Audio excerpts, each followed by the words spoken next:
It's very strange to ask the question, can God have our first-person perspective?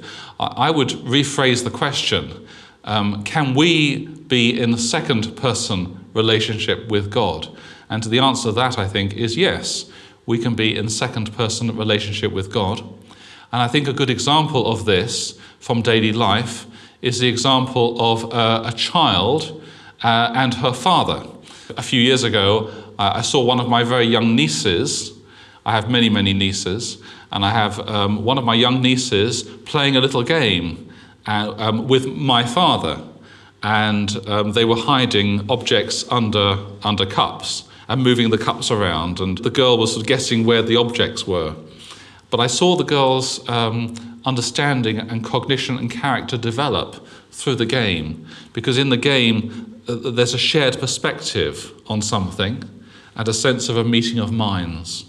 And I think the kind of relationship God wants to have with us is that second-person relationship. It's not that God gets into our souls and becomes the driver of the car. I think that's a silly way. That doesn't work. But I can believe that God desires and is able to have second-person relationship with us. And the examples I would see in daily life are where there's a sharing and awareness of the sharing of focus with another person. And in fact, there's a beautiful image in Dante's Divine Comedy. At the end of the Divine Comedy, there is the poet Dante travels through the circles of heaven.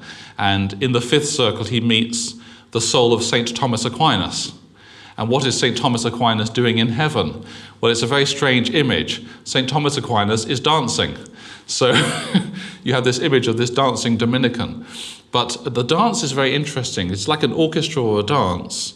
Each person is in perfect harmony with the other persons.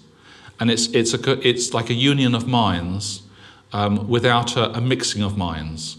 And I think that's the kind of relationship that God wants us to enjoy with him. The problem, of course, is that we resist. And so you might say the whole drama of salvation is about whether we resist or whether we allow ourselves to enter into that relationship with God.